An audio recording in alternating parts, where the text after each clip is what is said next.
നമ്മൾ അങ്ങോട്ട് കുറേ പ്രാർത്ഥിക്കുന്നതിലും ഇങ്ങോട്ടൊരു സ്വരം കേൾക്കുകയാണെങ്കിൽ അത് നടക്കും, അത് സംഭവിക്കും. കർത്താവ് സംഭവിപ്പിക്കും അത്. ഈ നമ്മൾ ജെറമ്യായുടെ പുസ്തകത്തിൽ കണ്ടില്ലേ, ജെറമ്യായെ നിന്നെ ഞാൻ അയക്കുന്നു. അപ്പോൾ ജെറമ്യ പറഞ്ഞു, അയ്യോ ഞാനൊരു ബാലനാണ്, നീ ബാലനാണെന്ന് പറയരുത്, നിന്നെ ഞാൻ അയക്കും, നീ അടിച്ച് തകർക്കണം, മുടക്കണം. എന്നിട്ട് പിന്നെ എഴുതിയേക്കണം എന്താ, പണിതുയർത്തണം. എന്താ അതിൻ്റെ അർത്ഥം? ഈ പഴയതെല്ലാം ഉടയ്ക്കണം, എന്നിട്ട് പുതിയത് ഉണർത്തണം. അതെന്താ? പഴയ സിദ്ധാന്തം മാറ്റി, പഴയ ഉടമ്പടി മാറ്റി, പുതിയ ഉടമ്പടി ഉണ്ടാക്കണം. ഓക്കെ, ഞാൻ എൻ്റെ വചനം നിൻ്റെ അധരത്തിൽ വയ്ക്കുന്നു. ഇതെല്ലാം കഴിഞ്ഞിട്ട് 12ാമത്തെ വചനത്തിൽ പറയണം, നീ എന്താ കാണണേ? കർത്താവ് എന്നോട് ചോദിച്ചു, ജെറമിയ നീ എന്ത് കാണുന്നു? ഒരു ദർശനം. നീ എന്താ കാണണേ? ജാഗ്രതാ വൃക്ഷത്തിൻ്റെ ഒരു ശാഖ. ഞാൻ മറുപടി പറഞ്ഞു. അപ്പോൾ കർത്താവ് അരുളി ചെയ്തു, നീ കണ്ടത് ശരി. എൻ്റെ വചനം നിവർത്തിക്കാൻ ഞാൻ ജാഗ്രതയോടെ കാത്തിരിക്കുന്നു. ശ്രദ്ധിക്കണം, കർത്താവ് സന്ദേശം തന്നു അല്ലെങ്കിൽ സംസാരിച്ചാൽ നമ്മൾ കിടന്ന് ഓടിച്ചാടേണ്ട ആവശ്യമൊന്നുമില്ല. ഓടിച്ചാടണം, എന്നാൽ അതിനെക്കുറിച്ച് നമ്മൾ ഒരുപാട് ആകുലപ്പെടേണ്ട ആവശ്യമില്ല. എന്താ അവിടെ പറഞ്ഞിരിക്കുന്നത്? കർത്താവ് അരുളി ചെയ്തു. സാവധാനം സാവധാനം സാവധാനം. കർത്താവ് അരുളി ചെയ്തത് നീ കണ്ടത് ശരി. എൻ്റെ വചനം നിവർത്തിക്കാൻ ഞാൻ ജാഗ്രതയോടെ കാത്തിരിക്കുന്നു. ആര് ജാഗ്രതയോടെ കാത്തിരിക്കുന്നു? കർത്താവ് തന്നെ. നീ എന്താ കാണുന്നത്? ജാഗ്രതാ വൃക്ഷത്തിൽ നീ കണ്ടത് ശരിയാണ്. കർത്താവ് ഞാൻ അരുളി ചെയ്ത വചനം പൂർത്തിയാകാൻ ഞാൻ ജാഗ്രതയോടെ കാത്തിരിക്കുന്നു.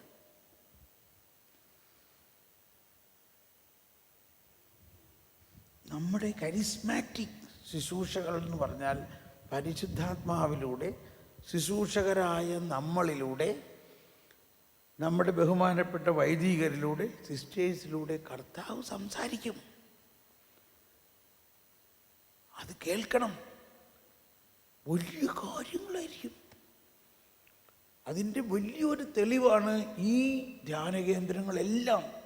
ഇത് സഭയിൽ പ്ലാൻ ചെയ്തിട്ടുള്ള വലിയ യൂണിവേഴ്സിറ്റികളൊക്കെ മാതിരിയാണോ? കർത്താവ് ആരോടൊക്കെ സംസാരിച്ചു, അതുമായി നടന്നു. അപ്പോൾ ശുശ്രൂഷയുടെ മേഖലയിൽ ഇങ്ങനെ ശ്രവണത്തിന് കൂടുതൽ പ്രാധാന്യം കൊടുക്കണം. അങ്ങനെ പ്രാധാന്യം കൊടുക്കുന്നതിനാവശ്യമായ ഒരു കാര്യമാണ് ഞാൻ അവതരിപ്പിച്ചത്. എന്തായിരിക്കണം? പഴയ നിയമത്തിൽ പ്രവാചകർ ശ്രവിച്ചത് പഠിക്കണം. ആ ശ്രവിച്ചത് അവരെഴുതി വച്ചു. അത് വർഷങ്ങൾക്ക് ശേഷം പുതിയ നിയമത്തിൽ പൂർത്തിയായിരിക്കുന്നത് മനസ്സിലാക്കണം. അപ്പം നമ്മുടെ ഉള്ളിൽ ശരിക്കും നമ്മുടെ ബ്രെയിൻ തന്നെ വേറൊരു സെറ്റിങ്ങിൽ വരും. ഓഹോ, ആഹാ, അങ്ങനെ വന്നിട്ട് പിന്നെ നമ്മളോട് കർത്താവ് പറയുമ്പോൾ അത് നടക്കും. എനിക്കറിഞ്ഞൂടെ എങ്ങനെ നടക്കണമെന്ന്, പക്ഷേ കർത്താവ് പറഞ്ഞു, അത് കർത്താവ് നടത്തും. അങ്ങനെ നമ്മുടെ ശുശ്രൂഷകൾ വളരണം. ഓക്കെ, നമുക്കൊന്ന് അപ്പോൾ ഇനി നമ്മൾ ഇപ്പോൾ പഴയ നിയമവും പുതിയ നിയമത്തിലെ ഈ ദൈവനീതിയെക്കുറിച്ച് തൽക്കാലം ഇവിടെ നിൽക്കട്ടെ. ഇപ്പോൾ ഒരുവിധം മനസ്സിലായോ ഇല്ലയോ? പുതിയ വീഞ്ഞിനെ കുറിച്ച് മനസ്സിലായോ ഇല്ലയോ? ഇനി ഇതിനെക്കുറിച്ച് നിങ്ങൾ ബൈബിൾ വായിക്കുമ്പോൾ ബൈബിളിലെ ഇത്രയും നാളും വായിച്ചിട്ടുള്ള പലതിനും വേറൊരർത്ഥമാണ് കാണുക.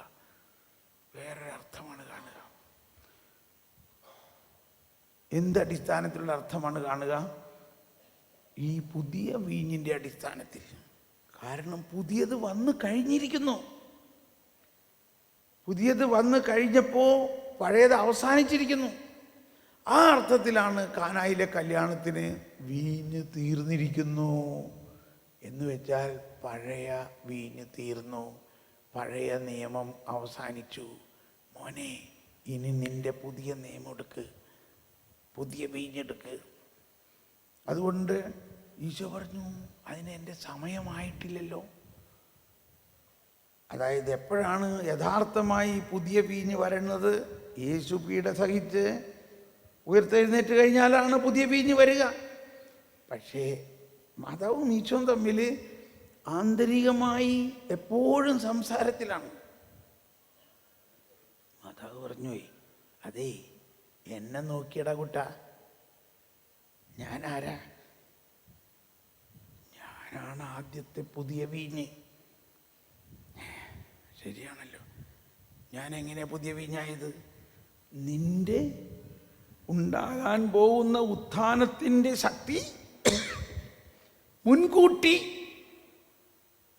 എന്നെ സന്ദർശിച്ചപ്പോഴല്ലേ ഞാൻ അമലോത്ഭവയായി ജനിച്ചത്. അതുപോലെ ഒരടയാളം ഇപ്പോൾ ഉണ്ടാക്കണം നമുക്ക്, എന്നാലേ നമുക്ക് നടത്താൻ പറ്റുള്ളൂ ഈ പരിപാടി. എന്നാൽ ശരി, അങ്ങനെ ചെയ്യാം. എന്നിട്ട് മറിയം വേലക്കാരോട് പറഞ്ഞു, അവൻ പറയണത് കേൾക്കുക. ഇനി ഫരിസേയരും നിയമജ്ഞരും പറയണതല്ല. ഇത് താബോർ മലയിൽ പറഞ്ഞ പോലെ മോശയും പ്രവാചകരും പറഞ്ഞതല്ല ഇനി കേൾക്കേണ്ടത്. കോൺഫ്ലിക്റ്റ് ഒന്നുമില്ല. അവരെന്തിനെ കുറിച്ചാണ് പറഞ്ഞിരിക്കുന്നത്? അവർ പറഞ്ഞേക്കണത് ഇങ്ങനൊരു പ്രവാചകൻ വരും, അവൻ പറയണത് നിങ്ങൾ കേൾക്കണം എന്നാണോ പറഞ്ഞേക്കണേ? അങ്ങനെ അപ്പോൾ ഈശോ പറഞ്ഞു, ആ ഭരണികളും എടുക്ക്. ഈ ഭരണികളിലാണോ വീഞ്ഞു വെക്കാറുള്ളത്? പറയും. എന്നാൽ വീഞ്ഞ് മാത്രം അവിടെ കൊടുക്കാനാണ് ആഗ്രഹമായിരുന്നെങ്കിൽ ആ പഴയ തോൽക്കുടത്തിൽ വീഞ്ഞ് കൊടുക്കായിരുന്നില്ലേ? ആ പഴയ തോൽക്കുടത്തിൽ വീഞ്ഞില്ലാണ്ട് ഒഴിഞ്ഞിരിക്കുകയല്ലേ? ആ പഴയ തോൽക്കുടൻ ഉപയോഗിച്ചില്ല. ഈ വെൺകൽഭരണികൾ, മൺകൽഭരണികൾ ഒരടയാളമാണ്. മനുഷ്യൻ്റെ ബലഹീനമായ ശരീരത്തിൻ്റെ അടയാളമാണ്. മനുഷ്യരുടെ ബലഹീനതയുടെ ശരീരത്തിൻ്റെ അടയാളമായ കൽഭരണികളിൽ വെള്ളം നിറയ്ക്കാൻ പറഞ്ഞു. വെള്ളം എന്ന് പറഞ്ഞാൽ ഓക്സിജനും ഹൈഡ്രജനുമാണ്, H2O. ഈ വെള്ളത്തെ കർത്താവ് ആശീർവദിച്ചപ്പോൾ ഈ വെള്ളം വീഞ്ഞായി മാറി. വീഞ്ഞിൻ്റെ മോളിക്യൂൾസ് CH3CH2OH ആണ്. CH3CH2OH. അതായത് ഈ രണ്ട് സബ്സ്റ്റൻസും തമ്മിൽ യാതൊരു സാമ്യമില്ല. ഇത് കണ്ടോ? എങ്ങനെ? അതാണ് ദൈവത്തിൻ്റെ രക്ഷാകര പദ്ധതിയുടെ ആന്തരികമായ പ്രവർത്തനം. സൃഷ്ടി മുഴുവനെയും നവീകരിക്കുക. സൃഷ്ടി മുഴുവനെയും നമ്മുടെ സീറോ മലബാർ കുർബാനയിൽ ഒരു പ്രാർത്ഥനയാണ് ജെസ്സി പറഞ്ഞത്. ജെസ്സിയില്ല. അവിടുത്തെ പുനരുത്ഥാനത്തിൻ്റെ ശക്തിയാൽ മരണത്തെ ജയിച്ചു, പിശാചിനെ പരാജയപ്പെടുത്തി സൃഷ്ടികൾക്ക് അവിടുന്ന് നവജീവൻ പ്രദാനം ചെയ്തു. ഈശോ വന്നിരിക്കുന്നത് സകല സൃഷ്ടികൾക്കും നവജീവൻ പ്രദാനം ചെയ്യാനാണ്. ഈ വെള്ളമാണ് വാസ്തവത്തിൽ ആദ്യത്തെ സൃഷ്ടി.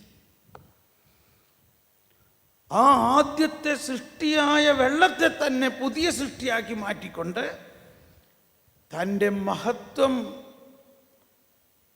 പ്രകീർത്തിക്കുന്ന ഒരടയാളമാക്കിയിട്ട്, ഇതാണ് മനുഷ്യവംശത്തെ മുഴുവനും ഞാൻ ചെയ്യാൻ പോകുന്നത്. പാപം ഏറ്റെടുക്കുക മാത്രമല്ല, സൃഷ്ടിക്ക് നവജീവൻ കൊടുക്കുക എന്നുള്ളതാണ്. അങ്ങനെയാണ് നമ്മൾ പുതിയ സൃഷ്ടിയാവുക എന്നുള്ളത്. ഒരു 5-10 മിനിറ്റും കൂടി നമുക്ക് കൂടുതൽ പോകാം. ഈ ഡയറക്ഷനിൽ നമുക്കൊന്ന് യോഹന്നാൻ്റെ സുവിശേഷത്തെ പെട്ടെന്നൊന്ന് കാണാം. യോഹന്നാൻ്റെ സുവിശേഷത്തിലെ 2-ാം അധ്യായത്തിലാണല്ലോ ഈ വെള്ളം വീഞ്ഞാകുന്നു, അതായത് പുതിയ സൃഷ്ടിയാകുന്നു. 1-ാം അധ്യായത്തിലും വാസ്തവത്തിൽ ഇത് തന്നെയാണ് പറയുന്നത്. സകലതും അവനിലൂടെ ഉണ്ടായി, അവനെ കൂടാതെ ഒന്നും ഉണ്ടായിട്ടില്ല. 1-ാം അധ്യായത്തിൻ്റെ 12-ാമത്തെ വചനത്തിൽ പറയുന്നത് എന്താ? തന്നെ സ്വീകരിച്ചവർക്കെല്ലാം തന്റെ നാമത്തിൽ വിശ്വസിക്കുന്നവർക്കെല്ലാം ദൈവമക്കളാകാൻ അവൻ കഴിവ് നൽകി. അവർ ജനിച്ചത് രക്തത്തിൽ നിന്നോ ശാരീരിക അഭിലാഷത്തിൽ നിന്നോ പുരുഷന്റെ ഇച്ഛയിൽ നിന്നോ അല്ല, ദൈവത്തിൽ നിന്നത്രേ. അപ്പോൾ നമ്മളെല്ലാവരും മനുഷ്യൻ്റെ ബയോളജിക്കലി നമ്മൾ നമ്മുടെ അപ്പൻ്റെ അമ്മയുടെയും മക്കളായിട്ടാണ് ജനിച്ചതെങ്കിലും ക്രിസ്തുവിൽ വിശ്വസിച്ചതിലൂടെ നമ്മൾ ആരായി മാറി? പുതിയ സൃഷ്ടിയായി മാറി. നമ്മൾ ആരായി മാറി? ദൈവമക്കളായി മാറി. ഇതിന് കൂടുതൽ ഊന്നൽ കൊടുക്കണം. ഇങ്ങനെ ലോകം മുഴുവനുമുള്ള എല്ലാ മനുഷ്യരെയും പുതിയ സൃഷ്ടിയാക്കുക എന്നതാണ് കർത്താവിൻ്റെ പദ്ധതി. അതിൻ്റെ മിഷനാണ് നമ്മൾക്കുള്ളത്. That is our mission. ഇപ്പം വിശുദ്ധ കുർബാനയിലൂടെ ആയാലും ഒരു വിശുദ്ധ കുർബാനയിലൂടെ ഈ കുർബാനയിൽ ഇവിടെ സംബന്ധിക്കുന്നവർ മാത്രമല്ല ആ കുർബാനയുടെ കൃപാവരത്താൽ നിറയുന്നത്. മനുഷ്യവർഗത്തിൻ്റെ പ്രത്യാശയായ ക്രിസ്തുവെ അങ്ങീ അർപ്പിക്കുന്ന ദീപബലി ഞങ്ങൾക്കും ലോകം മുഴുവനും വേണ്ടി. കണ്ടോ, ലോകം മുഴുവനിലേക്കും ഇതിൻ്റെ കൃപ ഒഴുകുന്നു, പുതിയ സൃഷ്ടിയാകുന്ന പ്രവൃത്തി ഒഴുകുന്നുണ്ട്. ഇത് വിശ്വസിക്കുക നിങ്ങൾ. നമ്മൾ പ്രാർത്ഥിക്കുമ്പോൾ നമ്മുടെ അപ്പനും നമ്മുടെ അമ്മയ്ക്കും നമ്മുടെ പിള്ളേർക്കും നമ്മുടെ വീട്ടുകാർക്കും വേണ്ടി അല്ല കുർബാന ചെല്ലേണ്ടത്. എല്ലാ കുർബാനയും ലോകം മുഴുവന് വേണ്ടിയാണ് അർപ്പിക്കപ്പെടുന്നത്. നമ്മുടെ ആത്മാവിൻ്റെ കപ്പാസിറ്റി ഇത് ഇടുക്കി ഡാമിൻ്റെ പൈപ്പ് ലൈൻ പോലെയാണ്. ഇതിലൂടെ അത്രയ്ക്ക് വലിയ ഒരു വെള്ളച്ചാട്ടം പോലെ നമ്മുടെ ആത്മാവിലൂടെ കൃപ ഒഴുകിക്കൊണ്ട് എല്ലാ രാജ്യങ്ങളിലേക്കും എല്ലാ ജാതി മതസ്ഥരിലേക്കും ഒഴുകും ഒരു വിശുദ്ധ കുർബാനയിലൂടെ. ഓരോ വിശുദ്ധ കുർബാനയിലൂടെ അങ്ങനെ നമ്മൾ ആ വിശ്വാസത്തിലേക്ക് സാവധാനം വന്നുകൊണ്ടിരിക്കുകയാണ്. സമയമുണ്ട്, വിഷമിക്കാനൊന്നുമില്ല.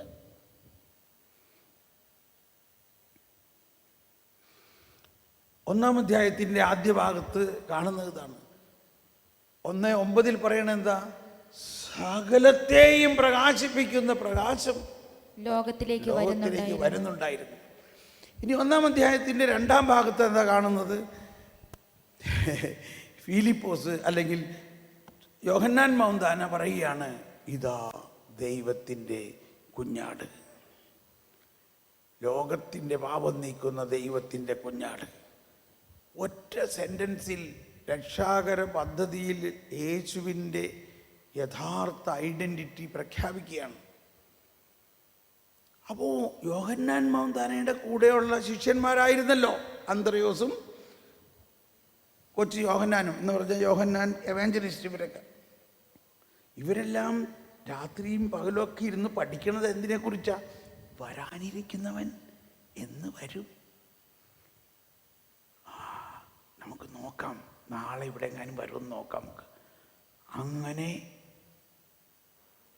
കണ്ടു. ഉടനെ വൃദ്ധാ പോകുന്നു, ലോകത്തിൻ്റെ പാപം നീക്കുന്നു. യോഹന്നാനും അന്തര്യോസിനൊക്കെ ഭയങ്കര സന്തോഷമായി. പക്ഷെ എന്നാലും ഒരു ചെറിയ സഭാകമ്പം. പെട്ടെന്ന് അങ്ങോട്ട് പോയാൽ ഈ പ്രെയർ ഗ്രൂപ്പിനെ വിട്ടു പോകുമ്പോൾ പ്രയാസമാവില്ലേ? ഇത് നമ്മുടെ അവസ്ഥ അങ്ങനെയല്ലേ? പെട്ടെന്ന് നമ്മൾ ഇപ്പോൾ സിയോനിൽ ജോലി ചെയ്യുന്ന ആൾ പെട്ടെന്ന് ഇവിടുന്ന് വേറെ ഇടത്തേക്ക് പോകാൻ പറ്റുമോ? എന്ത് വിചാരിക്കും ഇവിടുത്തെ ശുശ്രൂഷകർ എന്ന് പറഞ്ഞ മാതിരി ആയിരിക്കാം. പക്ഷേ യോഹന്നാൻ പറഞ്ഞു, ഇല്ലില്ല, എനിക്ക് അങ്ങനെ പ്രശ്നമൊന്നുമില്ലടാ, നിങ്ങൾ പോയിക്കോ അങ്ങോട്ടേക്ക്, ഞാൻ കുറയണം, അവൻ വളരണം. ഓ സന്തോഷമായി. എന്നാൽ നാളെ ഒന്നും കൂടി ഞങ്ങളെ പരിചയപ്പെടുത്തി തരാമോ? പരിചയപ്പെടുത്തി തന്നാൽ ഞങ്ങൾ അങ്ങോട്ട് പോകും. പോയിക്കോ, ധൈര്യമായിട്ട് പോയിക്കോ, ഞാൻ വന്നേക്കണത് അതിനാണ്. ഓക്കെ, ഭയങ്കര സന്തോഷമായി. യോഹന്നാൻ ഭയങ്കര ചെറുപ്പമാണ്, ആൾ ഓടാൻ തുടങ്ങി. ഈശോ വന്ന് ഈശോനെ കണ്ടു, പോകുന്നു, പോയിക്കോളൂ, ദാ behold the lamb of God. 1:35. ഇവർ രണ്ടുപേരും ചുറുചുറുക്കോടെ ഈശോന്റെ പുറകെ ഓടാൻ തുടങ്ങി. ഈശോ പെട്ടെന്ന് തിരിഞ്ഞവരെ നോക്കി എന്തു പറഞ്ഞു? നിങ്ങൾ എന്തന്വേഷിക്കുന്നു? നിങ്ങൾ എന്തന്വേഷിക്കുന്നു? ഇതാണ് യോഹന്നാന്റെ സുവിശേഷം അനുസരിച്ച് ഈശോയുടെ ആദ്യത്തെ ശബ്ദം. നിങ്ങൾ എന്ത് അന്വേഷിക്കുന്നു? അവരാ ശബ്ദം കേട്ടതൊക്കെ ഞാൻ ചിന്തിക്കുകയാണ്. ആ ശബ്ദം അവർ കേട്ടപ്പോൾ എന്തായിരിക്കാം അവരുടെ ഹൃദയത്തിൻ്റെ അവസ്ഥ? ഒരു വെള്ളച്ചാട്ടം പോലെ. അവർ പറഞ്ഞു, അങ്ങ് എവിടെയാ താമസിക്കണേ? വന്ന് കാണുക, കം ആൻഡ് സീ. എന്ത് കാണാനാ? അങ്ങേര് താമസിക്കണ പാലസോ, അങ്ങേര് താമസിക്കണ മഠമോ? അങ്ങേര് താമസിക്കുന്ന സ്ഥലത്തിനെ കുറിച്ച് നമ്മൾ കേട്ടിട്ടുണ്ട്. മനുഷ്യപുത്രന് തല ചായ്ക്കാൻ മണ്ണിനിടമില്ല. എന്തിനെ, എവിടെ പോയി എന്ത് കണ്ടു എന്നുള്ളതല്ല, അവർ തമ്മിൽ ഒന്നായി. എന്നിട്ട് ഇവിടെ 2 എഫക്റ്റാണുള്ളത്. ഒന്ന്, യോഹന്നാന് പിന്നെ അവിടെ നിന്ന് പോകാൻ തോന്നണില്ല, അന്ത്രയോസിന് അവിടെ ഇരിക്കാനും തോന്നണില്ല. ഇതാണ് ഈ മിഷൻ്റെ 2 കാര്യമാണ്. First is contemplative, another is active. Yohannan പറഞ്ഞു, ഞാൻ ഇനി നിന്നെ വിട്ടു പോകണ പ്രശ്നമില്ല, ഞാൻ നിന്നെ അതുപോലെ സ്നേഹിക്കണു. ഇത്രയും നാളും ഞാൻ നോക്കിയിരുന്നു, പ്രവാചക ഗ്രന്ഥങ്ങളിലൊക്കെ കണ്ട ആള് നീ തന്നെയാണ്. ഈശോ അപ്പം തന്നെ അങ്ങ് സ്നേഹമായി. അപ്പോൾ 4 മണി സമയമായിരുന്നു. ഞാൻ എൻ്റെ ഭാര്യനെ ആദ്യം കണ്ടത് 11 മണി സമയത്താണ്. അവിടെ ഇല്ല. എനിക്ക് മറക്കാൻ പറ്റുമോ? എന്ന പോലെ നിങ്ങൾക്ക് മറക്കാൻ പറ്റുമോ? ആദ്യം കണ്ടത് എന്ന പോലെയാണ്, അത്രയ്ക്ക് സ്നേഹം. പക്ഷേ അന്ത്രയോസിൻ്റെ അഫക്റ്റ് വേറെ. ഞാൻ ഇവിടെ ശരിയാവില്ല, എല്ലാവരും ലോകം മുഴുവനും മിശിഹായെ അന്വേഷിച്ച് നടക്കാണ്, മിശിഹ വരുമെന്നറിയാം, അതുകൊണ്ട് ഞാൻ ഉടനെ പോയിട്ട് മറ്റുള്ളവരോട് പ്രഘോഷിക്കണം. അവൻ അവിടെ നിന്ന് ഒറ്റ ഓട്ടമാണ്. ഓടി ആദ്യം ചെന്നത് തൻ്റെ സഹോദരനായ പത്രോസ്, സൈമൺ പീറ്റർ. അവിടെ നോക്കിയപ്പോൾ അവനോട് മീൻ പിടിക്കുകയാണ്. അവൻ കടപ്പുറത്ത്. എന്തുപറ്റി? വേഗം എന്താണ് കാര്യം? ഞങ്ങൾ മിശിഹായെ കണ്ടിരിക്കുന്നു.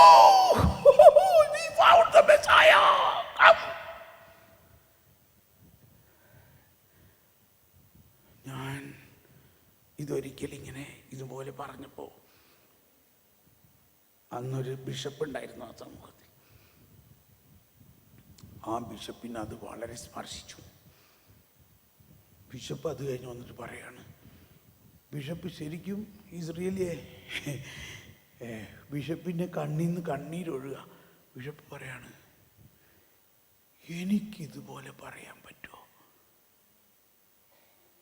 എനിക്കിതുപോലെ പറയാൻ പറ്റുമോ? അതാണ് എന്നെ ഇപ്പോഴും ചിന്തിപ്പിച്ചുകൊണ്ടിരിക്കുന്നത്. ഞാൻ മിശിഹായെ കണ്ടു എന്ന് അന്ത്രയോസ് പറഞ്ഞ പോലെ നമുക്ക് എത്ര പേർക്ക് പറയാൻ പറ്റും? നമുക്ക് പറയാൻ പറ്റണം. നമുക്ക് പറയാൻ പറ്റണം. അതാണ് നമ്മുടെ പ്രഘോഷണം. I found the Messiah. അതാണ് നമ്മുടെ പ്രഘോഷണം. എനിവേ, അപ്പോൾ അത് കഴിഞ്ഞിട്ട് പത്രോസ് വന്നു. അത് കഴിഞ്ഞപ്പോൾ പീലിപ്പോസ് പറയാണ്, ഞാൻ കണ്ടു മോശയുടെ പുസ്തകത്തിലും പ്രവാചക ഗ്രന്ഥത്തിലും ആരെക്കുറിച്ച് എഴുതിയിരിക്കുന്നുവോ അവനെ ഞാൻ കണ്ടു. എങ്ങനെ മനസ്സിലായത്? അത് നമ്മുടെ ഔസേപ്പിൻ്റെ മോനാണ്. അവന് മനസ്സിലായിരുന്നു. ഇതാണ് വെളിപാട്. ഭയങ്കര കാര്യമാണത്. അവൻ ചെന്നിട്ട് നത്താനിയോലിനോട് പറയാണിത്. നത്താനിയോല് പറഞ്ഞു, എന്തെന്ന് ജെറുസലേം നാസറത്തിൽ നിന്ന് എന്തെന്ന് വരാൻ വേണ്ടി.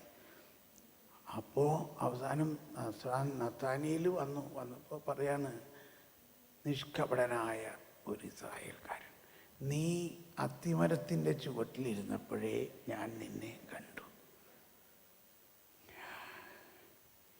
ഇത് പറയുമ്പോഴാണ് വലിയൊരു കാര്യമാണ്. ദൈവമേ, സമയം പോയല്ലോ. ഈ അത്തിമരം വലിയൊരു പോയിൻ്റാണ് ബൈബിളിലെ. പലരും പാവം അത്തിമരത്തിനെ എന്തെല്ലാം പറഞ്ഞ് വശക്കേടാക്കിയിട്ടുണ്ട്. ഒരു ധ്യാനത്തിൽ ഞാനൊരു പ്രസംഗം കേട്ടു.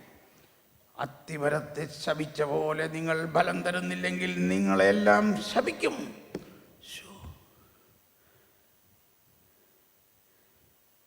ഫസ്റ്റ് ഓഫ് ഓൾ, ഈ ദൈവം എങ്ങനെയാ ശപിക്കുക? ദൈവത്തിന് ശപിക്കാൻ പറ്റുമോ? ദൈവം അനുഗ്രഹം മാത്രമാണ്. ഈ വിളക്കിൽ നിന്ന്, ഈ പ്രകാശത്തിൽ നിന്ന് അന്ധകാരം വരാൻ പറ്റുമോ? ഇനി അത്തിമരത്തിൽ ഫലമില്ലെങ്കിൽ ആരുടെ കുറ്റം അത്? കർത്താവല്ലേ ഫലം ഉണ്ടാക്കേണ്ട ആള്. അത്തിമരമാണോ ഫലം പ്രൊഡ്യൂസ് ചെയ്യേണ്ടത്? ദൈവമാണോ? എനിവേ, അപ്പം ഈ അത്തിമരം യഹൂദര് തോറ പഠിക്കുന്ന സ്ഥലമാണ്. അത്തിമരം നിയമം പഠിക്കുന്ന സ്ഥലമാണവർ. നിയമഗ്രന്ഥങ്ങൾ പഠിക്കുന്ന സ്ഥലമാണത്. അതിനിങ്ങനെ കുറേ പത്രാസ് ഉണ്ടാവും. അതും ഒരു ഫാരസിയൻ്റെ അറ്റ്മോസ്ഫിയർ. ഒരു ഫാരസിയാണ് അത്തിമരം. അവനിങ്ങനെ വലിയ ഇലകളുണ്ടാവും, ഒരു ചെറിയ ഫ്രൂട്ടുണ്ടാവും. ആ ഇലകൾ കാണുമ്പോൾ വിചാരിക്കും ഇതിലേതാണ്ട് ചക്ക ഉണ്ടാവും എന്ന് വിചാരിക്കും, ഇല്ലേ? അവിടെ ചെന്ന് നോക്കുമ്പോൾ ചക്കച്ചുള പോലെയുള്ള കുറച്ച് ഫ്രൂട്ട്സ് ഉണ്ടാവും. ഇത് ഫരിസേയരുടെ കപടതയുടെ ചിഹ്നമാണ് അത്തിമരം. അവരതിൻ്റെ തണലിലിരുന്നാലേ അവർക്ക് തോറ പഠിക്കാൻ പറ്റുള്ളൂ.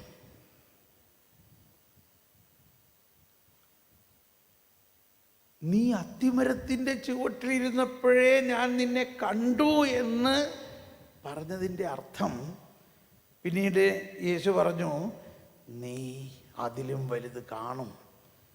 ദൈവദൂതന്മാർ ഇറങ്ങുന്നതും ഒന്ന് കാണും. അപ്പം ഇതെന്ത് ഉദ്ദേശത്തിലാണെന്ന് വെച്ചാൽ, ഒരു പക്ഷേ നഥാനിയേൽ തോറ പഠിച്ചുകൊണ്ടിരുന്നപ്പോൾ, പഴയ നിയമം പഠിച്ചുകൊണ്ടിരുന്നപ്പോൾ അതിൽ കണ്ടത് യാക്കോബിൻ്റെ ലാഡറാണ്. ഈ യാക്കോബ് ഒരു ദർശനം കണ്ടു. യാക്കോബ് ഒരു ഗോണി കണ്ടു. ഇതെന്താണ് ഈ ഗോണി എന്നും വിചാരിച്ച് നഥാനിയേൽ തല പോഞ്ഞിരിക്കായിരുന്നു എന്ന് വിചാരിച്ചോ.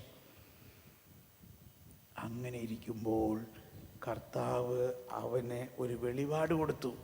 എന്തായിരുന്നിരിക്കാം കർത്താവ് അവന് കൊടുത്തിരിക്കാവുന്ന വെളിപാട്?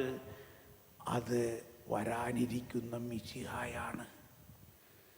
സ്വർഗത്തെയും ഭൂമിയെയും തമ്മിൽ ഒന്നിപ്പിക്കുന്ന ഒരു ഗോണി അവൻ കണ്ടു.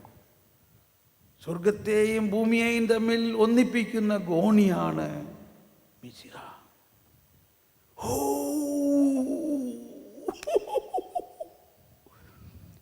ഇതാണ് ഈശോ പറഞ്ഞതിൻ്റെ അർത്ഥം. നീ അത്തിമരത്തിൻ്റെ ചുവട്ടിലിരുന്നപ്പോൾ ഞാൻ നിന്നെ കണ്ടു എന്ന് പറഞ്ഞതിൻ്റെ അർത്ഥം. അപ്പം ഈ അത്തിമരത്തിനോട് ഈശോ ആ ദേവാലയ ശുദ്ധീകരണം കഴിഞ്ഞിങ്ങോട്ട് പുറത്ത് വന്നപ്പോഴാണ് ഒരു വലിയ അത്തിമരം. അതിലെന്തെങ്കിലും ഫലമുണ്ടോ എന്ന് നോക്കാൻ ചെന്നപ്പോൾ ഫലമൊന്നുമില്ല. എന്തുകൊണ്ടെന്നാൽ ഫലങ്ങളുടെ കാലം അല്ലായിരുന്നു. പിന്നെ അതിനെന്തിനാ ഉണക്കണത്? ഫലങ്ങളുടെ കാലമല്ലാത്ത ചക്കയുടെ കാലത്തല്ലേ ചക്ക ഉണ്ടാവുള്ളൂ. മാങ്ങയുടെ കാലത്തല്ലേ മാങ്ങ ഉണ്ടാവുള്ളൂ. അല്ലാത്ത നേരത്ത് നമ്മൾ ആരെങ്കിലും പോയിട്ട് ചക്കമരത്തിനോട് പറയാറുണ്ടോ, നീ എന്താ മാങ്ങ ചക്കയില്ലാത്തതെന്ന്? ഇത്രയും കോമൺ സെൻസ് ഈശോനില്ലേ? അപ്പൊ എന്തോ നിഗൂഢതയുണ്ട് അതിൻ്റെ ഇടയിൽ. ഈശോ ചെന്നിട്ട് ഈ ശപിച്ചു എന്ന വാക്ക് വേറെ മലയാള ഭാഷയിൽ ഇല്ലാത്തതുകൊണ്ടാണ് ഈശോ പറഞ്ഞു, നീ മുഴുവനെ ഉണങ്ങിപ്പോകുക. എന്താ? ഇനി തോറയുടെ ആവശ്യമില്ല. ഇനി ആരും അത്തിമരത്തിൻ്റെ ചുവട്ടിലിരുന്ന് തോറ പഠിക്കേണ്ട ആവശ്യമില്ല. ഇനി ഞാൻ കൊണ്ടുവന്നിരിക്കുന്ന ഈ പുതിയ നിയമം പരിശുദ്ധാത്മാവിലൂടെ മനുഷ്യ ഹൃദയങ്ങളിൽ എഴുതാനുള്ളതാണ്. Praise the Lord.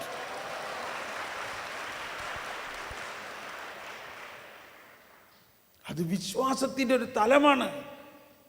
അത് പാടെ ഉണങ്ങി, വേരോടെ ഉണക്കി, വേരോടെ. ഇതിൻ്റെ വേര് പോലും ഉണ്ടാകാൻ പാടില്ല. കാരണം പഴയത് പ്രവാചകന്മാരും പ്രവചനവും വചനവും യോഹന്നാൻ മൗന്താനയോടെ അവസാനിച്ചു. ഇനി ദൈവരാജ്യത്തിൻ്റെ നിയമമാണ് വരുന്നത്. അത് കഴിഞ്ഞ് പിറ്റേ ദിവസം, അപ്പോൾ ഈ അത്തിമരം എന്ന് പറഞ്ഞു കഴിഞ്ഞാൽ വലിയ ഇലകളാണേ. ഒരു അത്തിമരത്ത് ഇതിങ്ങനെ നിറഞ്ഞു നിൽക്കായിരിക്കും. പിറ്റേ ദിവസം അതിലെ വന്നപ്പോൾ ഉണ്ടല്ലോ, അവിടെ ആകെ ഒരു പ്രകാശം എന്ന് പറഞ്ഞാൽ ഒരു മല പോലെയായിരുന്നു ഇത്. ആ മല പോലെയുള്ള സംഭവം ഇല്ല അവിടെ. എന്ന് പറഞ്ഞാൽ പുറം പോളീഷ് മാത്രമേ ഉള്ളൂ, അകത്തൊന്നുമില്ല അത്തിമരത്തിൻ്റെ. പത്രോസ് പറഞ്ഞു, കർത്താവേ, അത്തിമരം പാടെ ഉണങ്ങിപ്പോയിരിക്കുന്നു. ഇത് ബലം തരാത്തതിനെ ശപിക്കാൻ വേണ്ടിയാണെങ്കിൽ കർത്താവിന് പറയാം, നീയൊക്കെ ബലം പുറപ്പെടുത്തില്ലെങ്കിൽ നിന്നെ ഇതേമാതിരി ഞാൻ ആക്കുമെന്ന് പറയണ്ടേ? അതാണോ പറഞ്ഞത്? മറിച്ച് പറഞ്ഞത്, യേശു പറഞ്ഞു, സത്യമായി ഞാൻ നിങ്ങളോട് പറയുന്നു, നിങ്ങൾ വിശ്വസിക്കുകയും സംശയിക്കാതിരിക്കുകയും ചെയ്താൽ അത്തിവൃക്ഷത്തോട് ഞാൻ ചെയ്തത് മാത്രമല്ല നിങ്ങൾക്ക് ചെയ്യാൻ കഴിയുക. ഈ മലയോട് ഇവിടെ നിന്ന് മാറി കടലിൽ ചെന്ന് വീഴുക എന്ന് നിങ്ങൾ പറഞ്ഞാൽ അതും സംഭവിക്കും. വിശ്വാസത്തോടെ പ്രാർത്ഥിക്കുന്നതെല്ലാം നിങ്ങൾക്ക് ലഭിക്കും. അതാണ് വിശ്വാസമാണ്. അത്തിമരത്തിൻ്റെ ചോട്ടിലിരുന്ന് പഠിച്ചുകൊണ്ടൊന്നും കാര്യം നടക്കാൻ പോണില്ല. വിശ്വാസം വേണം. ഞാൻ ഈ അത്തിമരത്തിനോട് ചെയ്തത് മാത്രമല്ല, ഇവയേക്കാൾ വലുത് നിനക്ക് ചെയ്യാൻ പറ്റും. എന്തുണ്ടെങ്കിൽ? വിശ്വാസം. അപ്പോൾ വിശ്വാസത്തിൻ്റെ ഒരു ഡെമോൺസ്ട്രേഷൻ ആയിരുന്നു. ഒരു demonstration. You can move the mountain. Move the mountain എന്ന് പറഞ്ഞാൽ ഈശോ കൊണ്ടുവന്നിരിക്കുന്ന ഈ രക്ഷാകര പദ്ധതി പ്രവൃത്തിയിലൂടെ അല്ല, മറിച്ച് വിശ്വാസത്തിലൂടെയാണ്. നിന്റെ പഠനത്തിലൂടെ അല്ല, മറിച്ച് പരിശുദ്ധാത്മാവ് നിന്നെ പഠിപ്പിക്കുന്നതിലൂടെയാണ് അത് പഠിക്കുക. ഇപ്പം ഇവരെല്ലാം തോറ പഠിച്ചിട്ട് ആ തോറായിൽ എഴുതിയിരിക്കുന്ന രക്ഷകർ അവരുടെ മുമ്പിൽ വന്ന് നിന്നിട്ട് അവർക്ക് കാണാൻ പറ്റിയോ? കാണാൻ പറ്റിയോ? ഈശോ പറയുന്നതാണ്, നിങ്ങൾ ഈ പറയുന്ന അബ്രാഹാം എന്നെക്കുറിച്ച് പറയുന്നുണ്ട്, നിങ്ങൾ ഈ പറയുന്ന മോശ എന്നെക്കുറിച്ച് പറയുന്നുണ്ട്, എന്നിട്ട് നിങ്ങൾക്ക് എന്തുകൊണ്ടത് മനസ്സിലാവുന്നില്ല? കാരണം അവർ മാത്തമാറ്റിക്സ് പഠിക്കണമാതിരി പഠിച്ചു. 1 1 2. അവർ പറഞ്ഞു, ഈ നിയമം നിൻ്റെ തലയിലുണ്ടായിരിക്കണം, തലയിൽ കെട്ടിവെച്ചു. നിൻ്റെ ഹൃദയത്തിലുണ്ടായിരിക്കണം, ഹൃദയത്തിൽ കെട്ടിവെച്ചു. They never worked through the spirit. അവർ ആത്മാവിലൂടെ പ്രവർത്തിച്ചില്ല, മറിച്ച് അവരുടെ ഫിസിക്കൽ.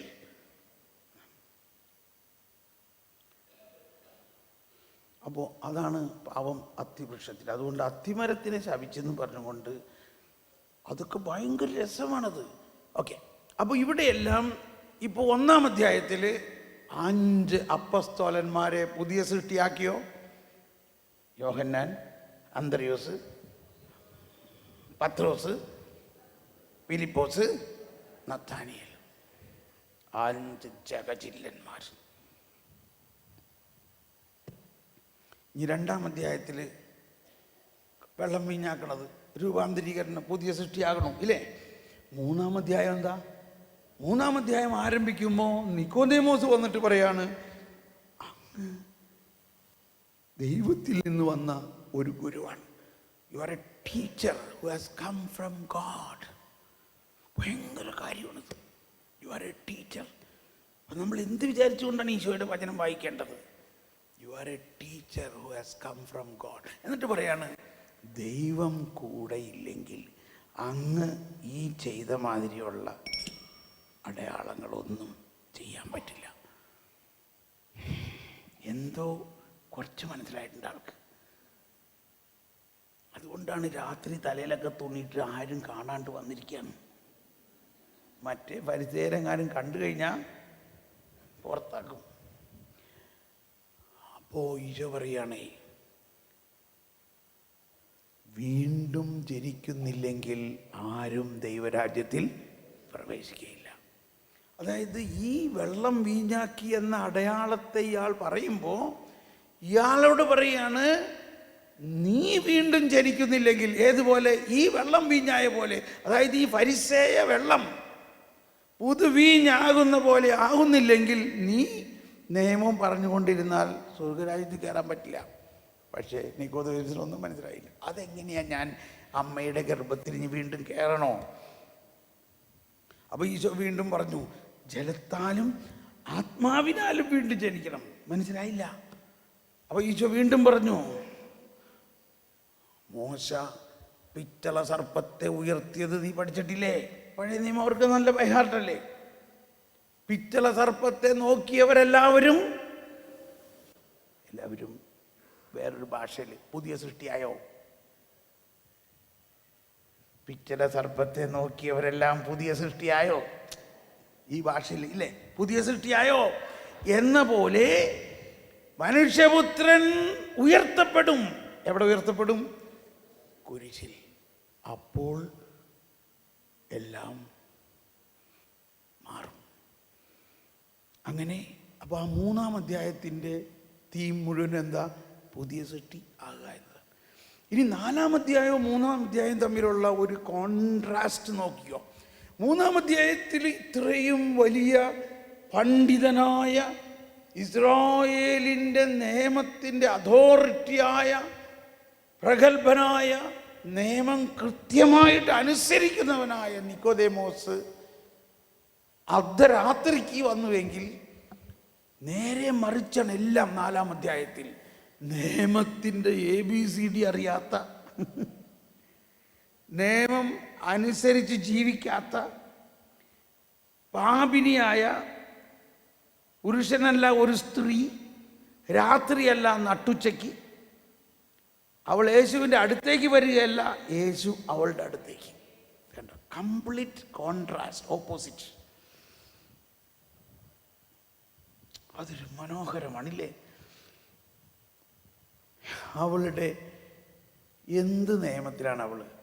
പരസ്നേഹത്തിൻ്റെ നിയമം നോക്ക്. ഒരു സാധാരണ മനുഷ്യൻ, എന്ത് ജാതിക്കാരാണെങ്കിലും, ഒരു ഗ്ലാസ് വെള്ളം ചോദിച്ചാൽ നട്ടുച്ചയ്ക്ക് വന്നാൽ എന്തെങ്കിലും, എന്ത് ജാതിക്കാരനായാലും വെള്ളം തരുമോ ഇല്ലയോ? നട്ടുച്ചയ്ക്ക് വിശർത്ത് വരുന്ന ഒരാൾ ഇച്ചിരി വെള്ളം ചോദിച്ചിട്ട് ഉടനെ അവൾ പറഞ്ഞു, ഞാൻ വെള്ളം തരുമൊന്നുമില്ല, നിനക്ക് നീ ആരാ? നീ ഒരു യഹൂദൻ, ഞാൻ സമരിയക്കാരി. യഹൂദനും സമരിയക്കാരും തമ്മിൽ വെള്ളം പോലും കുടിക്കാൻ പാടില്ല, നിനക്ക് അറിഞ്ഞൂടെ? പോടത്ത്.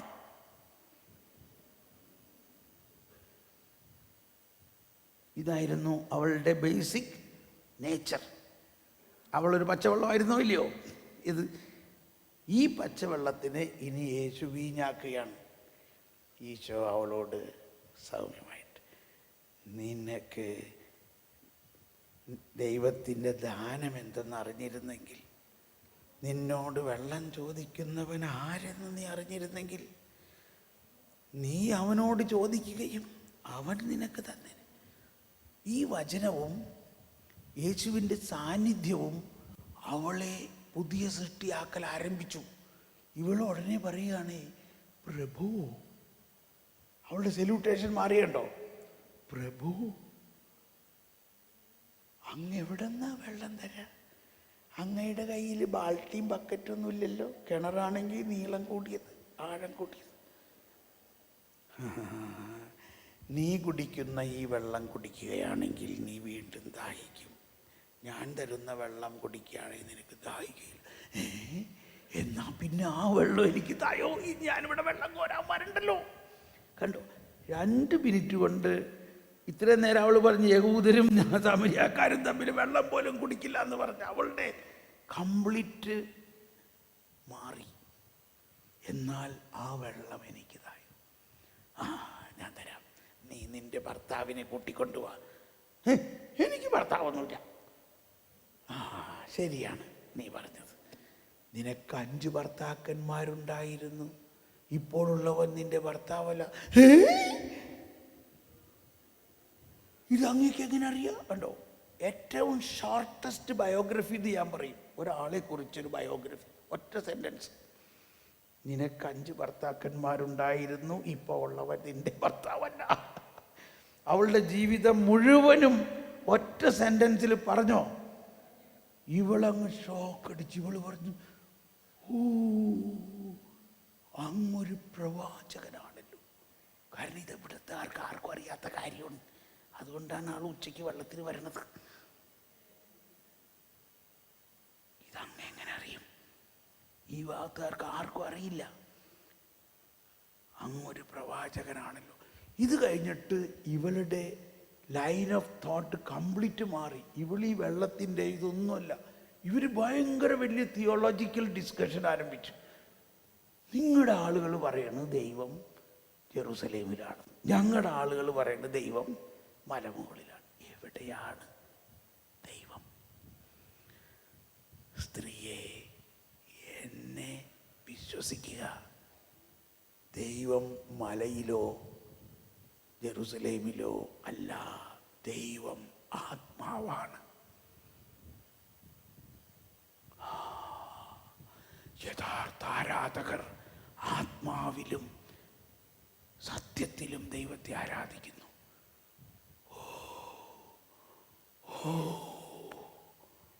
വെള്ളം വീഞ്ഞായി വീഞ്ഞായി വീഞ്ഞായി. അവൾ പറയാണ്, മിശിഹ വരും എന്ന് ഞങ്ങൾക്കറിയാം. ഇവൾ യഹൂദയാണോ? പക്ഷെ ഇവൾക്കറിയാം, അവൻ വരുമ്പോൾ അവൻ ഞങ്ങളെ എല്ലാം പഠിപ്പിക്കും. ഒരു ക്ലൈമാക്സ് ആണ്. ഈശോ പറയാണ്, ഞാൻ തന്നെയാണ് അവൻ.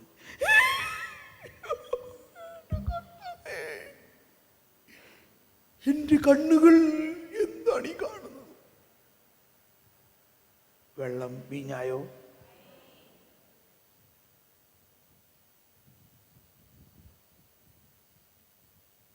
അവൾ ഏത് പ്രമാണമാണ് പാലിക്കണേ? അവൾ എന്ത് പ്രമാണം പാലിച്ചോന്നൊന്നും നോക്കുന്നില്ല.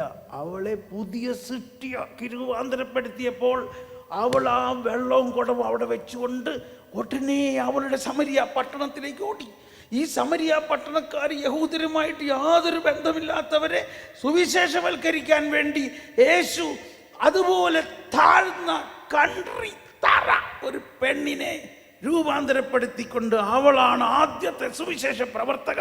യഹൂദ അല്ലാത്ത പട്ടണത്തിലേക്ക് ആർക്കും പ്രവേശനമില്ലാത്ത സ്ഥലത്ത് ചെന്നുകൊണ്ട് സമരിയ പട്ടണക്കാരെ മുഴുവനും അഭിഷേകാഗ്നി കുളത്തിൻ്റെ അടുത്തേക്ക് കൊണ്ടുവന്നു, അല്ലെങ്കിൽ കിണറ്റിൻ്റെ അടുത്തേക്ക് കൊണ്ടുവന്നു.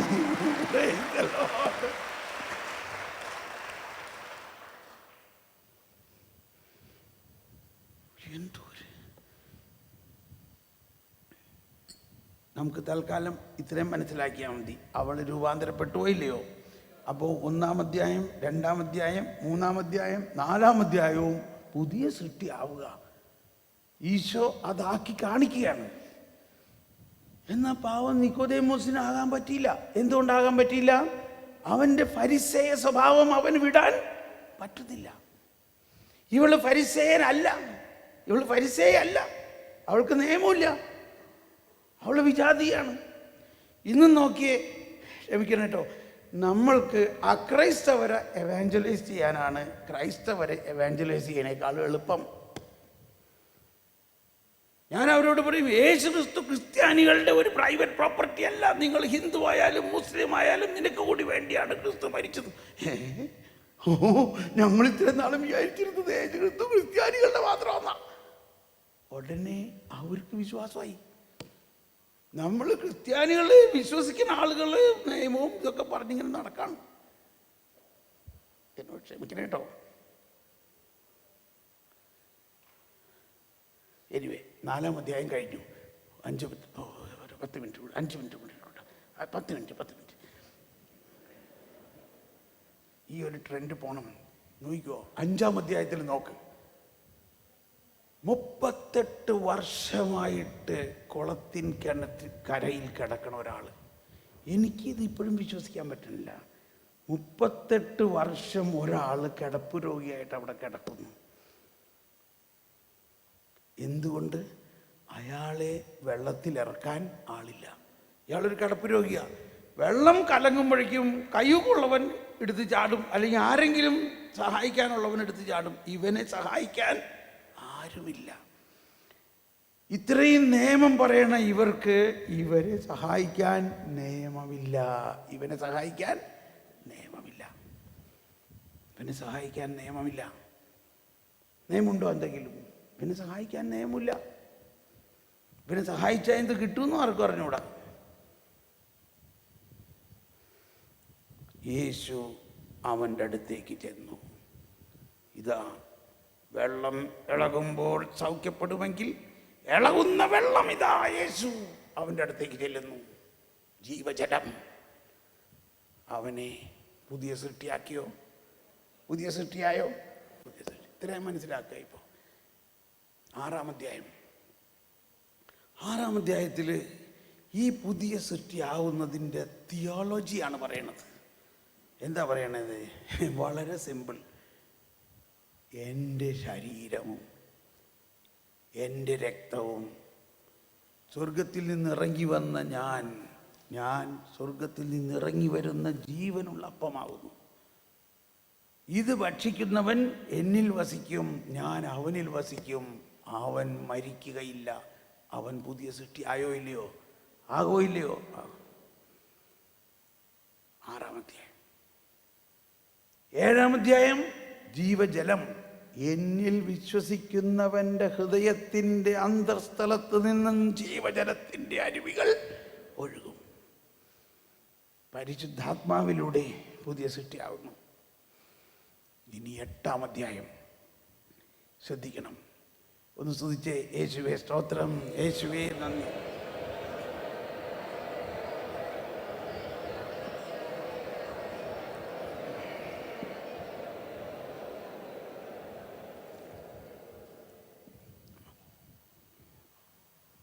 ഇതൊരു വളരെ വളരെ വികാരനിർഭരമായ ഒരു സമയമാണ്. യേശു ഒലിവുമലയിൽ പ്രാർത്ഥിച്ചുകൊണ്ടിരിക്കുകയായിരുന്നു അതിരാവിലെ. അപ്പോൾ ഒലിവുമല എന്ന് പറയുന്നത് ജെറുസലേം ദേവാലയത്തിൻ്റെ താഴ്വാരത്തിൽ നിന്ന് ഇങ്ങനെ മുകളിലോട്ട് അടുത്ത മലയാണ്. അവിടെ നിന്ന് താഴോട്ട് വരുന്നു. ദേവാലയ അങ്കണത്തിലേക്ക് വരുമ്പോഴേക്കും ഭയങ്കര ഒരു കരച്ചിലേക്കാണ്. എന്നെ കൊല്ലല്ലേ, എന്നെ കൊല്ലല്ലേ, എന്നെ കൊല്ലല്ലേ. ആരാണത്? നോക്കിയപ്പോൾ പാപിനിയായ ഒരു സ്ത്രീയെ ഫരിസേയരും നിയമജ്ഞരും എറിയണം, കൊല്ലണം അവളെ, അവള് പാപിനിയാണ്, അവളെ കൊല്ലൂ, അവൾ വ്യഭിചാരിണിയാണ്. അവളെ കൊണ്ടുവന്നു. യേശു ഒരുപാട് ആൾക്കാർ കൂടി ഉണ്ടായിരുന്നു അവിടെ. യേശുവിൻ്റെ മുമ്പിലേക്ക് അവളെ തള്ളി. ഞങ്ങളുടെ നിയമം അനുസരിച്ച്, മോശയുടെ നിയമം അനുസരിച്ച് വ്യഭിചാരത്തിൽ പിടിക്കപ്പെട്ട ഇവളെ കല്ലെറിഞ്ഞ് കൊല്ലണം. ഇതാ ഇവർ സാക്ഷികളാണ്. വ്യഭിചാരത്തിൽ പിടിക്കപ്പെട്ട ഇവളെ കണ്ടവരുണ്ട്. വ്യഭിചാരം ചെയ്യാൻ ഒരാണും കൂടി വേണം, ആണിനെ പിടിക്കില്ല. അതാണ് കപടത എന്ന് പറയുന്നത്. പെണ്ണിനെ മാത്രമേ പിടിക്കുള്ളൂ. ഈശോ മിണ്ടനില്ല. എന്തുകൊണ്ട് മിണ്ടനില്ല? യെശയ്യാ 42:20. അവൻ കണ്ടിട്ടും കാണുന്നില്ല, കേട്ടിട്ടും കേൾക്കുന്നില്ല. ഇവര് പറയുന്നുണ്ട് ഇവിടെ തെളിവുണ്ട്, ഒരു കോടതിയിൽ തെളിവ് വന്നു കഴിഞ്ഞാൽ എന്താ, നീ കണ്ടോ, നിന്റെ പേരെന്താ, രേഖപ്പെടുത്തു, നീ കണ്ടോ, കണ്ടു, എവിടെ വെച്ച്, ഇന്ന സ്ഥലത്തേക്ക്, ഓക്കെ, തെളിവുണ്ട്, രണ്ടാം സാക്ഷി, തെളിവുണ്ട്. ഈശോ ഒരു തെളിവും നോക്കുന്നില്ല. അവൻ കണ്ടിട്ടും കാണുന്നില്ല, അവൻ കേട്ടിട്ടും കേൾക്കുന്നില്ല. അങ്ങനെ ഇരിക്കെ അവിടെ ഇരുന്ന് എന്തോ എഴുതിക്കൊണ്ടിരിക്കുന്നുണ്ട്. അപ്പോൾ ഈ ഫരിസേയരിൽ ഒരാൾ ചോദിച്ചു, ഇവരെന്ത് എഴുതണേ അവിടെ ഇരുന്നുകൊണ്ട്? നോക്കിയപ്പോൾ എന്താ അവിടെ ഇരുന്ന് എഴുതണേ? പലരും പല വ്യാഖ്യാനമാണ്. എൻ്റെ വ്യാഖ്യാനം ഒന്ന് കേട്ടോ. എൻ്റെ ജനമേ, എൻ്റെ വാക്കു കേൾക്കുവേൻ. എൻ്റെ രാജ്യമേ, എനിക്ക് ചെവി തരുവേൻ. എന്നിൽ നിന്ന് ഒരു നിയമം പുറപ്പെടും, എൻ്റെ നീതി. മതി, ഇത്രയും നീട്ടിയൊന്നും എഴുതിയില്ല, ഒറ്റ വാക്ക് എഴുതും. എന്നിൽ നിന്നും ഒരു പുതിയ നിയമം വരുന്നുണ്ട്. യെശയ്യാ 51:4. ഇവരിത് കണ്ടിട്ട് ഇവർക്ക് തലയ്ക്ക് വെളിവില്ലാണ്ടായി. പുതിയ നിയമോ? ഞങ്ങൾക്ക് നിന്റെ പുതിയ നിയമമൊന്നും വേണ്ട, ഞങ്ങൾക്ക് ഇവിടെ മോശയുടെ നിയമമുണ്ട്, ആ നിയമം അനുസരിച്ച് ഇവിടെ കൊല്ലണം, എറിയടാ കല്ല്. ഒരു ഫുട്ബോൾ സൈസിലുള്ള കല്ലാണ്. ഈ കല്ല് അവളുടെ തലയിൽ എറിഞ്ഞാൽ തല പിളർന്ന് അവൾ ചാവും. ഇതാണ് അവരുടെ വേ ഓഫ് കില്ലിങ്. ഇനി അവളുടെ പോയിന്റ് ഓഫ് വ്യൂവിൽ നോക്കിയാൽ അവള് മനസ്സിലായി, കഴിഞ്ഞു, എൻ്റെ ജീവിതം കഴിഞ്ഞു, എൻ്റെ ജീവിതം കഴിഞ്ഞല്ലോ, എൻ്റെ ജീവിതം കഴിഞ്ഞു, ഇപ്പൊ അവരെന്നെ കല്ലെറിയും, എൻ്റെ തല പിളർന്ന് ഞാൻ ചാവും. അവൾ മരണത്തെ കണ്ടുകൊണ്ടിരിക്കുകയാണ്. ഈശോ വളരെ ശാന്തനാണ്. ഇവരൊക്കെ തളച്ചു നിൽക്കുകയാണ്. ഇങ്ങനെ ഇപ്പൊ കൊല്ലണം. ഈശോ ശാന്തമായിട്ട് പറഞ്ഞു, നിങ്ങളിൽ പാപം ചെയ്യാത്തവർ അവളെ ആദ്യം കല്ലെറിയട്ടെ, പിന്നെ ബാക്കിയുള്ളവർ. ഇവരിങ്ങനെ വാശിയോടെ നിൽക്കുകയാണ് കല്ലെറിയാനായിട്ട്. ഇത് എറിയാനായിട്ട് നിന്ന ആദ്യത്തെ ആള് ഇത് കേട്ടപ്പോ, ഇത്രയും നേരം അയാൾ അവളുടെ പാപത്തെ നോക്കിയിരുന്നത്, മോശയുടെ നിയമത്തെ നോക്കിയിരുന്നത്, ഇപ്പോ അയാളുടെ ഹൃദയത്തിലേക്ക് നോക്കാൻ ആരംഭിച്ചു. യേശുവിൻ്റെ കരുണാനിർഭരമായ ഈ വാക്കുകൾ അയാളുടെ ഹൃദയത്തിൽ ചൂഴ്ന്നിറങ്ങി. ആ ഫരിസേയ പ്രമാണി മോശയുടെ നിയമത്തെ ഒഫീഷ്യലായിട്ട് നടപ്പാക്കാനുള്ള എക്സിക്യൂഷണറായ അയാൾ ചെയ്യാൻ പോകുന്ന ഒരു കൊലപാതകമാണ്. അയാൾക്കത് ചെയ്യാൻ പറ്റണില്ല.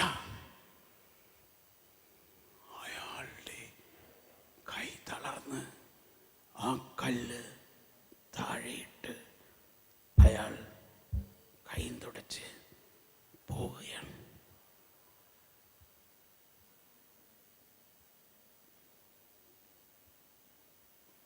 വെള്ളം വീഞ്ഞായോ? ആരാണ് ഇവിടെ വെള്ളം വീഞ്ഞായത്? ഫരിസേയന്റെ. ഈ ഫരിസേയ അവസ്ഥ മോശയുടെ നിയമം ഇപ്പം നടപ്പാക്കാൻ പറ്റിയോ? ഇല്ല. എന്തുകൊണ്ടില്ല? നിയമവും പ്രവാചകന്മാരും സ്നാപക യോഹന്നാൻ വരെയുള്ളൂ. ഇനി ദൈവരാജ്യത്തിൻ്റെ നിയമമാണ് വരുന്നത്. രണ്ടാമതും മൂന്നാമതും ആൾക്കാർ വന്നു, അവർക്കും എറിയാൻ പറ്റണില്ല. എന്തുകൊണ്ട്? യേശുവിൻ്റെ സാന്നിധ്യം, യേശുവിൻ്റെ കരുണ, യേശുവിൻ്റെ നീതി, യേശുവിൻ്റെ വചനം ഇവരുടെ വ്യക്തിത്വത്തെ രൂപാന്തരീകരിച്ചു. ഇവർ വെള്ളം വീഞ്ഞായി. അങ്ങനെ ഒന്നൊന്നായിട്ട് പോയി. അതായത് മോശ നിയമം അവസാനിച്ചു. മോശ നിയമം നടപ്പാക്കാൻ ബാധ്യസ്ഥരല്ലേ അവര്? പറ്റണില്ല. ഇനി യേശു നിയമം വരുന്നു. യേശു അവിടെ നിന്ന് എഴുന്നേറ്റു. സ്ത്രീയെ, മകളെ, അവരാരും നിന്നെ വിധിച്ചില്ലേ? ഇല്ല കർത്താവേ.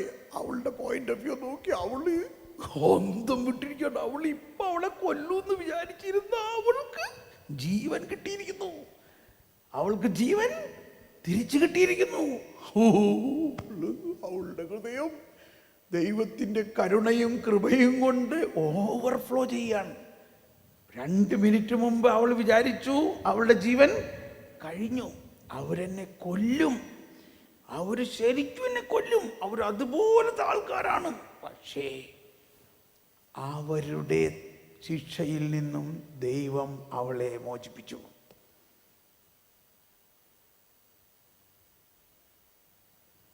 അവർ നിന്നെ വിധിച്ചില്ലേ? ഇല്ല കർത്താവേ, ഞാനും നിന്നെ വിധിക്കുന്നില്ല, സമാധാനമായി പോയിക്കൊള്ളുക. ഇത്രയും ആവുമ്പോഴേക്കും അവളുടെ ഹൃദയം ഈ പുതിയ രൂപാന്തരീകരണ വെള്ളം വീഞ്ഞായോ അവിടെ? ഇനി അവൾക്ക് പാപം ചെയ്യാൻ പറ്റുമോ? ആ അർത്ഥത്തിലാണ് നമ്മൾ ചിന്തിക്കേണ്ടത്. മേലിൽ പാപം ചെയ്യരുത്, നിനക്ക് പറ്റില്ല, നീ നിന്റെ രക്ഷകനെ മുഖാമുഖം കണ്ടു കഴിഞ്ഞു. 2-ാം അധ്യായം, 3-ാം അധ്യായം, 4-ാം അധ്യായം, 5-ാം അധ്യായം, 6-ാം അധ്യായം, 7-ാം അധ്യായം, 8-ാം അധ്യായത്തിൽ എന്തെല്ലാമാണ് ഇവിടെ സംഭവിച്ചത്? ഫരിസേയനും രൂപാന്തരപ്പെട്ടു, പാപിനിയും രൂപാന്തരപ്പെട്ടു.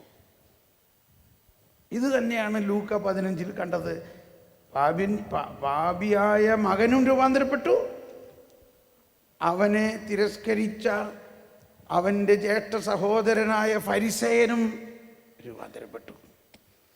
ഇനി 8 കഴിഞ്ഞു, 9-ാം അധ്യായത്തിൽ കുരുടന് കാഴ്ച. അപ്പോൾ ഇത്രയും കാര്യങ്ങൾ നടന്നത് ഒരു പുതിയ വെളിച്ചമാണ് പ്രപഞ്ചത്തിന് മുഴുവനും. അന്ധർ കാണും. ആ അന്ധനെ കാഴ്ച കൊടുക്കാൻ ചെന്നപ്പോൾ ഈശോ അവർ ചോദിച്ചു, ഇവൻ ഇതാരുടെ പാപം കൊണ്ടാണ് ഇവൻ?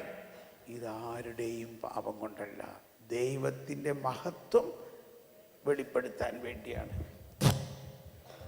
മണ്ണെടുത്ത് അതിൽ തുപ്പി. എന്താണ് അപ്പോൾ അവിടെ സംഭവിച്ചത്? ഈ മണ്ണ് എന്താണ്? മണ്ണ് മനുഷ്യൻ്റെ മൂലപദാർത്ഥം. തുപ്പൽ എന്താണ്? ദൈവത്തിൻ്റെ കൃപ. ഈ മനുഷ്യൻ്റെ മൂലപദാർത്ഥമായ മണ്ണിൽ, ആ ബലഹീനത നിറഞ്ഞ മണ്ണിൽ, ആ പാപകരമായ മണ്ണിൽ ദൈവത്തിൻ്റെ കൃപ വന്നപ്പോൾ, അത് പുരട്ടിയപ്പോൾ അവൻ്റെ കണ്ണ് തുറന്നു. അവൻ പുതിയ സൃഷ്ടിയായോ? 10-ാം അധ്യായത്തിൽ ഈ പുതിയ സൃഷ്ടി ആവുന്നതിൻ്റെ ആ രക്ഷാകര രഹസ്യമാണ് പറയുന്നത്. ഞാനാണ് വാതിൽ, എന്നിലൂടെ വരുന്നവരെല്ലാവരും പുതിയ സൃഷ്ടിയാവും. എൻ്റെ ആടുകളിൽ ഒന്നിനെപ്പോലും നഷ്ടപ്പെടാൻ ഞാൻ സമ്മതിക്കില്ല. 11-ാം അധ്യായം, ഓ മൈ ഗോഡ്, ഈ പുതിയ സൃഷ്ടി ആവുന്നതിൻ്റെ ഏറ്റവും വലിയ ശക്തി ഉയർപ്പിൻ്റെ ശക്തിയെ മുൻകൂട്ടി ആസ്വദിക്കുന്നതിലൂടെയാണ്. ഇതെങ്ങനെ കാണിച്ചു കൊടുക്കണം? അതിന് നമ്മുടെ ഉറ്റ സുഹൃത്തായ ലാസറിനെ ഉപയോഗിക്കാം. അങ്ങനെ ഉറ്റ സുഹൃത്തായ ലാസർ മരിക്കുന്നു. പെങ്ങന്മാർക്കൊന്നും മനസ്സിലാവുന്നില്ല. പെങ്ങന്മാർ കിടന്ന് വാവിട്ട് കരയാണ്. അവരിത്രേ അവർക്കറിയാം, ഈശോ അവരുടെ വലിയൊരു സുഹൃത്താണ്, ബാല്യകാലം മുതലുള്ള സുഹൃത്താണ്. ഈശോയുടെ അടുത്തൊരാളെ അയച്ചാൽ മതി, അവനെല്ലാവരെയും രോഗശാന്തി കൊടുക്കുന്ന ആളാണ്. ഗലീൽ മുഴുവനും രോഗശാന്തി കൊടുത്ത് എല്ലാവരെയും സൗഖ്യപ്പെടുത്തുന്ന ആൾ ഈ ഇത്ര സുഹൃത്തിനെ സൗഖ്യപ്പെടുത്താതിരിക്കുമോ? അപ്പോൾ അവർ വിശ്വസിച്ചത് എന്താ? യേശു ഒരു രോഗശാന്തിക്കാരനാണ്. യേശു വന്നില്ല, ലാസർ മരിച്ചു. ഈ പാവം പെണ്ണുങ്ങൾ കിടന്ന് കരച്ചിലോട് കരച്ചിൽ, നീ ഇവിടെ ഉണ്ടായിരുന്നെങ്കിൽ എൻ്റെ സഹോദരൻ മരിക്കില്ലായിരുന്നേ കർത്താവേ. അത് കഴിഞ്ഞ് ശവോടപ്പിന് വരുമെന്ന് വിചാരിച്ചു, അപ്പോഴും വന്നില്ല. പിറ്റേ ദിവസം വരുമെന്ന് വിചാരിച്ച്, അപ്പോഴും വന്നില്ല. 3-ാം ദിവസം വരുമെന്ന് വിചാരിച്ച്, കാരണം 3 ദിവസം അവർ കബറിടം തുറന്ന് അകത്ത് പോയിട്ട് അഭിഷേകം ചെയ്യും, അപ്പോഴും വന്നില്ല. യേശുവേ. 4-ാം ദിവസം യേശു വരികയാണ്. യേശു വന്നു. ഇവർ കിടന്ന് നെഞ്ചത്തടിച്ച് കരയാണ്, നീ ഇവിടെ ഉണ്ടായിരുന്നെങ്കിൽ ഞങ്ങളുടെ സഹോദരൻ മരിക്കില്ലായിരുന്നു. ഇത് അവരുടെ വിശ്വാസത്തിൻ്റെ ഒരു തലമാണ്. യേശു ഒരു രോഗശാന്തിയൊക്കെ നടത്തി ഇവനെ രക്ഷിക്കാമായിരുന്നു. അപ്പോഴാണ് ഈശോ പറയുന്നത്, അവൻ ഉയർത്തെഴുന്നേൽക്കും. അത് ഞങ്ങൾക്കറിയാം. അന്ത്യദിനത്തിൽ ഉള്ള ഉയർപ്പിൽ അവൻ ഉയർക്കുമെന്ന് ഞങ്ങൾക്കറിയാം. കണ്ടോ, അത് തന്നെ വലിയ കാര്യമില്ലേ? അപ്പോഴാണ് യേശു ചരിത്ര പ്രസിദ്ധമായ പ്രഖ്യാപനം യോഹന്നാനിൽ മാത്രം, ഈ ബൈബിളിൽ ഒരിടത്ത് മാത്രം എഴുതിയിട്ടുള്ളത്. എന്താണ്? ഞാനാണ് പുനരുത്ഥാനവും ജീവനും. എന്നിൽ വിശ്വസിക്കുന്നവൻ മരിച്ചാലും ജീവിക്കും. അങ്ങനെ ജീവിക്കുകയും എന്നിൽ വിശ്വസിക്കുകയും ചെയ്യുന്നവൻ ഒരിക്കലും മരിക്കുകയില്ല.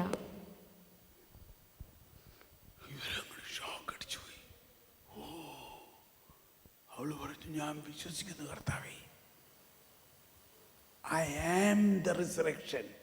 ഞാനായിരിക്കും അന്ത്യദിനത്തിൽ അവനെ ഉയർപ്പിക്കുന്നു എന്നല്ല പറഞ്ഞത്. പ്രസന്റ് ടെൻസിലാ പറഞ്ഞത്. ഐ ആം, ഞാനാകുന്നു.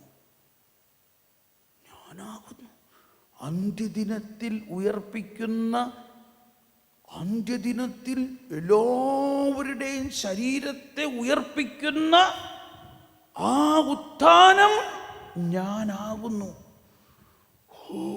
എൻ്റെ ദൈവമേ, ഞാൻ വിശ്വസിക്കുന്നു. എന്തോ ഒരു വലിയ രഹസ്യമാണത്. ഇത്രയും സമയം എല്ലാവരും വിചാരിച്ചിരുന്നത് യേശു ഒരു രോഗശാന്തിക്കാരനാണ്. പക്ഷെ ഇവിടെ മാർത്തായും മറിയയ്ക്കും വിശ്വാസമായി, യേശു നമ്മൾ ഉദ്ദേശിച്ച മാതിരി അല്ല. അന്ത്യദിനത്തിൽ ഉത്ഥാനം നൽകുന്ന അവൻ ഇതാ നമ്മുടെ വീട്ടിൽ വന്നിരിക്കുന്നു. നമ്മളെ സംബന്ധിച്ച് അവൻ നമ്മുടെ ഹൃദയത്തിൽ വന്നിരിക്കുന്നു, ഈ വേദിയിൽ വന്നിരിക്കുന്നു, ഈ സക്രാരിയിൽ വന്നിരിക്കുന്നു. അവൾ പറഞ്ഞു, ഞാൻ വിശ്വസിക്കുന്നു. വരൂ, എവിടെയാണ് അവൻ അടക്കിയിരിക്കുന്നേ? വന്ന് കാണുവിൻ. എല്ലാവരും കൂടി അങ്ങോട്ട് പോയി. അപ്പോഴും അവർക്ക് മനസ്സിലാവുന്നില്ല ഇതിപ്പോൾ അങ്ങ് നടക്കാൻ പോവുകയാണെന്ന്. അന്ത്യദിനത്തിൽ ഉയർപ്പിക്കുന്നവനിവിടെ വന്നിട്ടുണ്ട്. കല്ലെടുത്ത് മാറ്റാം. കർത്താവേ, ഇപ്പോ 4 ദിവസമായി ദുർഗന്ധം വമിക്കുന്നുണ്ടിപ്പോ. വാർത്ത ഞാൻ പറഞ്ഞില്ലേ, നീ വിശ്വസിക്കുന്നുവെങ്കിൽ നീ മാത്രം കാണും. ഞാൻ വിശ്വസിക്കുന്നു കർത്താവേ, നിന്റെ സഹോദരൻ ഉയർത്തെഴുന്നേക്കാൻ പോവുകയാണ്. മർത്തയുടെ സാധാരണ സ്വഭാവം അനുസരിച്ച് ഞാൻ എന്തെങ്കിലും ചെയ്യണോ, എന്തെങ്കിലും പരിഹാരം ചെയ്യണോ? വേണ്ട, ഒന്നും ചെയ്യണ്ട, നീ വിശ്വസിക്കുക.